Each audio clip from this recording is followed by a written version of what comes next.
अब बात करते हैं हम कंसेप्ट्स की। कौन कौन से कंसेप्ट हमें क्लियर करने होंगे सीटेट के एग्ज़ाम के लिए। तो बात करते हैं पहले बाल विकास की। 30 मार्क्स का पेपर होता है बाल विकास का। 15 मार्क्स हमारे अंडरस्टैंडिंग बेस के होते हैं, 15 मार्क्स कंसेप्ट रिलेटेड होते हैं। तो कुछ मेन टॉपिक्स हम अब आपसे शेयर करेंगे। जैसे कि सबसे पहले तो हमें सिद्धांत पर मेन फोकस करना होगा। पियाजे ने 4 अवस्थाएं बताई हैं, उन अवस्थाओं से संबंधित जितने भी क्वेश्चंस बनते हैं वो हमें देखने होंगे, क्योंकि पियाजे महत्वपूर्ण टॉपिक है एक। तो पियाजे को तो बिल्कुल ना ऐसा करे कि भाई ये नहीं करते, तो ये तो हमें ज़रूर करना होगा। एक कोहलबर्ग का नैतिक विकास का सिद्धांत, इसमें इसने नैतिक विकास की अवस्थाओं के बारे में बताया है, तो कोहलबर्ग के बारे में जाने। वाइगोत्स्की का सिद्धांत, गिलफोर्ड का सिद्धांत, मैस्लो का अभिप्रेरणा का सिद्धांत जिसे हम आवश्यकता का सिद्धांत भी बोलते हैं, गार्नर का सिद्धांत, स्पीयरमैन का सिद्धांत। तो ये सभी सिद्धांत मेन हैं जिन पर हमें अपना टोटली फोकस देना है, तो इनको तो बिल्कुल भी ना आप इग्नोर करें। अब बात करते हैं विधियों की। किस विधि के कौन प्रतिपादक हैं, किस विधि की क्या विशेषताएं हैं, तो सब विधियों के बारे में हमें डिटेल से पढ़ना हो, क्योंकि सीटेट में डीपली पढ़ना होता है। कौन सा क्वेश्चंस कहाँ से कैसे बना दे कुछ पता नहीं लगता, तो इसलिए हमें विधियों पर मेन डीपली फोकस करना होगा। अगली बात करते हैं हम सूत्र की। सूत्र को भी ऐसे ही पढ़ना, जिस चीज़ को भी हम इसमें पढ़ते हैं वो डीपली पढ़ना होता है, क्योंकि ये डिटेल वाइज क्वेश्चंस आते हैं, स्टेटमेंट वाइज क्वेश्चन आते हैं, तो इसमें पता ही नहीं लगता किस ऑप्शन से कौन सा ऑप्शन तैयार कर दे, कौन सा क्वेश्चन तैयार हो जाए। तो इसलिए डीपली पढ़ें और ध्यान से पढ़ें। एक व्यक्तिगत विभिन्नताएं, समाज निर्माण में लैंगिक मुद्दे, शारीरिक विकास, क्रियात्मक विकास, मानसिक विकास, अक्षमताएं, शारीरिक अक्षमता से कौन सी बीमारी हो जाती है, कोई बच्चा पढ़ नहीं पा रहा तो उसको क्या हुआ है, कोई कैलकुलेट नहीं कर पाता तो उसको कौन सी अक्षमता है, तो इन अक्षमताओं के बारे में भी पढ़ें। किस व्यक्ति ने कौन से विचार दिए हैं, मनोवैज्ञानिक हैं, इतने सब ने अपने अपने विचार दिए, तो एक दो क्वेश्चंस हमारे विचार से रिलेटेड, भाषा से रिलेटेड भी आ सकते हैं कि ये लैंग्वेज इन्होंने दी है, इस टॉपिक पर इन्होंने बात की है। एक हमें लैंग्वेज दे देंगे, फिर पूछ लेंगे कि भाई ये किस मनोवैज्ञानिक की है। तो जो मेन है वो आप याद कर ले, सारी तो याद नहीं हो पाती। अभिसारी चिंतन, प्रतिभाशाली बच्चे कैसे, कौन सा चिंतन पाया जाता है उनमें, सृजनात्मक में कौन सा चिंतन पाया जाता है। आईक्यू के बारे में पढ़े, किसका आईक्यू कितना होता है, औसत बच्चों का, प्रतिभाशाली का, मंद बुद्धि का। तो ये आईक्यू की टेबल याद करें। फ्रायड ने 3 घटक बताए हैं, इदम, अहम, तो इन सब के बारे में पढ़े। सीखने के वक्र और परीक्षण, कौन सा परीक्षण किस चीज़ के लिए होता है, जैसे 16 पीएफ परीक्षण होता है वो व्यक्तित्व के लिए होता है, तो इस तरह से सब परीक्षण के बारे में पढ़ें। अवस्थाओं के बारे में पढ़ें, बाल अवस्था, किशोर अवस्था, इन अवस्थाओं की विशेषताओं के बारे में भी पढ़े, किस अवस्था की क्या विशेषता है, किस में बच्चा क्या कार्य करने लग जाता है, कौन सी समझ उसमें पैदा हो जाती है। तो इन सब की तैयारी हम कहाँ से करेंगे, प्रीवियस ईयर के पेपर से। और मैंने पहले भी आपको बताया कि यदि आपको बुक लेनी है तो आप लुसेंट की बुक लें, क्योंकि प्रीवियस ईयर के पेपर से हमारे 15 मार्क्स जो अंडरस्टैंडिंग बेस के होते हैं वो क्लियर हो जाते हैं। फिर उनमें से हमें टॉपिक उठाना होता है कि ये टॉपिक हैं, हमें पहले पूरा क्वेश्चंस पेपर पढ़ने चाहिए, फिर उसमें से अपने टॉपिक्स उठाकर लिख लेने चाहिए कि ये टॉपिक्स हमारे मेन है, फिर उनको डिटेल में पढ़ें।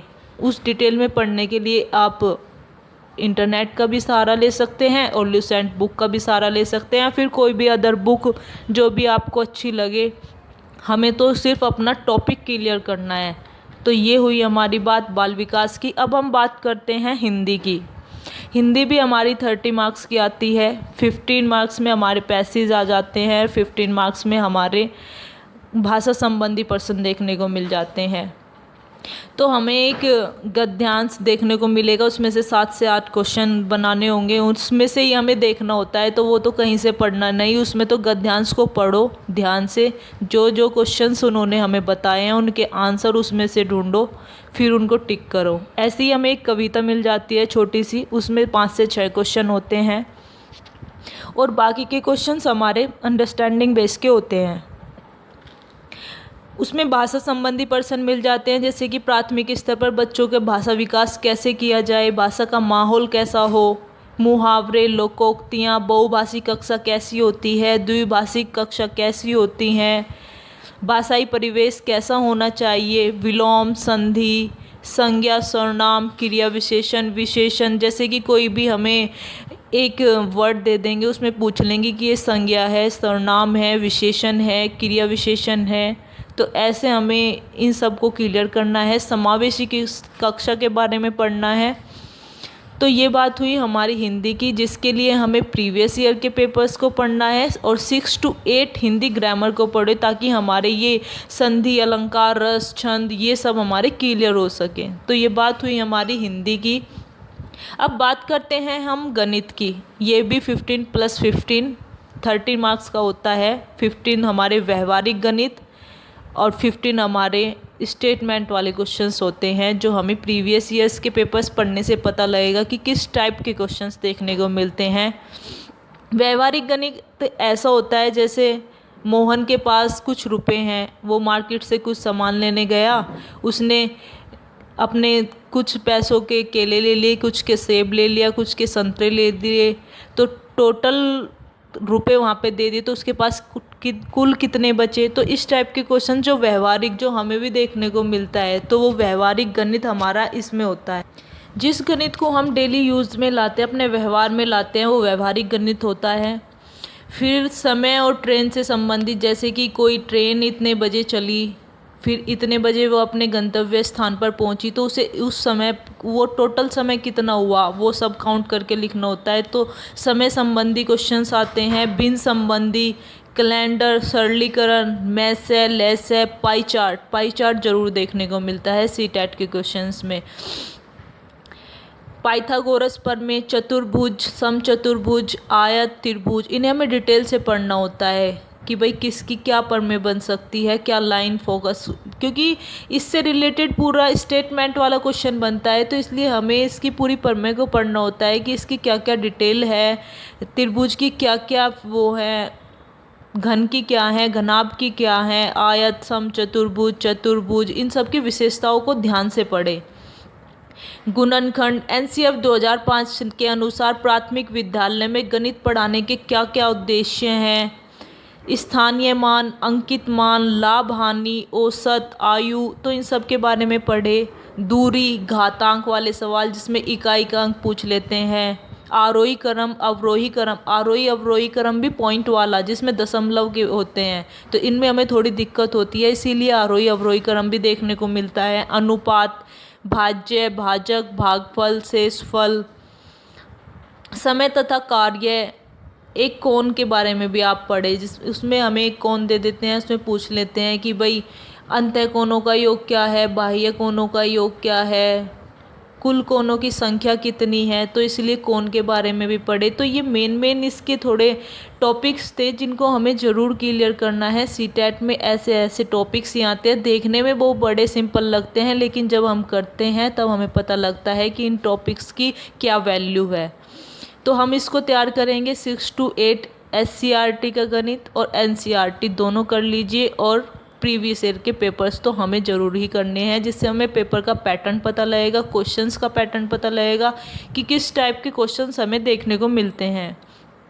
तो अब बात करते हैं हम EVS की। EVS भी हमारी 30 मार्क्स की आती हैं। 15 क्वेश्चंस हमारे स्टेटमेंट बेस के होते हैं और 15 हमारे क्वेश्चन पढ़ने के लिए होते हैं कि भाई पशु पक्षियों संबंधी क्वेश्चंस आ जाते हैं। जैसे कि हाथी के बारे में ले लो, हाथी ने एक दिन में कितना खाना खाता है, वो कितने पेड़ पत्तियाँ खा जाता है, कितनी देर सोता है, वो झुंड में चलता है तो उसका हेड क्या है, तो इन सब के बारे में पढ़ें। पक्षियों के बारे में पढ़ें, जैसे चील की नज़र सबसे तेज होती है। इन पक्षियों की विशेषताएं क्या क्या हैं, कौन से पक्षी में क्या विशेषताएं पाई जाती हैं। ग्रीन हाउस गैस, क्योंकि इसमें थोड़ा साइंस भी देखने को मिलेगा, हिस्ट्री भी देखने को मिलेगा, पर्यावरण के बारे में भी मिलेगा, तो ये भी पढ़ें। मानचित्र, मानचित्र में जैसे हमें कोई भी दे दिया, जैसे हिमाचल प्रदेश के पड़ोसी राज्य बताए, तो इसलिए मैप को भी पढ़े, कौन सा राज्य है, कहाँ पर है, उसके आसपास कौन कौन से राज्य हैं, उसके पड़ोसी राज्य कितने हैं, तो इन सब के बारे में देखें। किस राज्य की क्या विशेषताएं हैं, किस प्रकार के घर पाए जाते हैं, जैसे राजस्थान में पत्थर के घर, असम में बांस के घर, तो कहाँ की क्या कलाकारी है, किस टाइप के घर पाए जाते हैं, किस टाइप का खाना मिलता है, तो वो सब हमें डिटेल में पढ़ना हो, क्योंकि वे 4 ऑप्शन दे देते हैं और कह देते हैं कि मिलान करो, और सबका हमें मिलान करना पड़ता है, तो ये मिलान संबंधी क्वेश्चंस में देखने को मिल जाता है।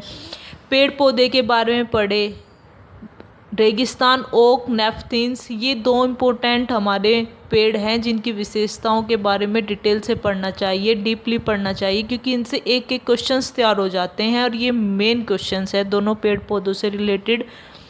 फसल के बारे में पढ़े, खेती के बारे में पढ़े, झूम खेती कहाँ पर होती हैं, सीढ़ी नुमा खेती की क्या विशेषताएं हैं, सिंचाई खेती कैसी हैं, तो सारी फसल खेती के बारे में पढ़ें। यातायात, तो ये सब बात हुई ईवीएस की। ईवीएस की हम तैयारी कहाँ से करें, एक तो प्रीवियस ईयर तो सब में ही मेन है, वो तो हमें पढ़नी ही है, और साथ साथ आप एससीईआरटी की ईवीएस, विज्ञान, साइंस और हिस्ट्री, इन तीनों को लेकर चले। एससीईआरटी का तो आप ज़रूर पढ़ें, इससे हमें काफ़ी नॉलेज हो जाएगी, और थ्योरी टाइप पढ़ेंगे उसमें से क्वेश्चंस निकल कर आएंगे, तो एससीईआरटी तो अवश्य पढ़ें आप। तो ये बात हुई हमारी ईवीएस की। अब हम चलते हैं संस्कृत की ओर। संस्कृत भी हमारी 30 नंबर की होती है। संस्कृत के लिए मैंने आपको यूपी टेट में भी संस्कृत गंगा चैनल बताया था, अब भी मैं आपको वही बताऊंगी। संस्कृत गंगा चैनल पर आप अपने प्रैक्टिस करें, वहाँ से अपने टॉपिक्स क्लियर करें। ये भी इसका सारा सिलेबस हिंदी की तरह ही है, बस फ़र्क इतना है ये संस्कृत में होता है, वो हिंदी का है, वरना आपका दोनों का सिलेबस सेम है। इसमें भी एक पैसेज आता है पर वो संस्कृत में आता है, उसमें भी क्वेश्चंस देखने को मिलते हैं। वो क्वेश्चंस हमें उस पैसेज के उसमें उसके आंसर होते हैं, तो वो ढूंढने होते हैं। विलोम शब्द देखने को मिल जाते हैं, अलंकार, रस, जैसे कि क्वेश्चंस दे दिया, उसमें पूछ लिया कि भाई इसमें कौन सा रस है, कौन सा छंद है, कौन सा अलंकार है। वचन, लिंग, रूप, वचन, तो इस तरह से हमारे भाषा संबंधी प्रश्न इसमें भी देखने को मिलते हैं, जैसे हिंदी में मिलते हैं। तो हमें ये भाषा संबंधी प्रश्नों की कैसे प्रैक्टिस होगी, कैसे हम संस्कृत को पढ़े, कैसे समझे, तो जैसे जैसे आप प्रीवियस ईयर की प्रैक्टिस करेंगे, प्रीवियस ईयर के पेपर्स को पढ़ेंगे, तो आपको ऐसे ऐसे समझ आने लगेगा कि किसकी क्या हिंदी है, किस क्वेश्चन, कौन सा क्वेश्चन हमें क्या कहना चाहता है। तो ऐसे ऐसे हम संस्कृत को पढ़ते जाएंगे तो वो हमारे लिए ईजी होती चली जाएगी। और जो ये टॉपिक है आपको इनको क्लियर करना है तो संस्कृत गंगा चैनल पर जाएं, वहाँ पर देखें, आपके सब टॉपिक्स क्लियर हो जाएंगे। तो ये बात हुई संस्कृत की। अब बात करते हैं इंग्लिश की।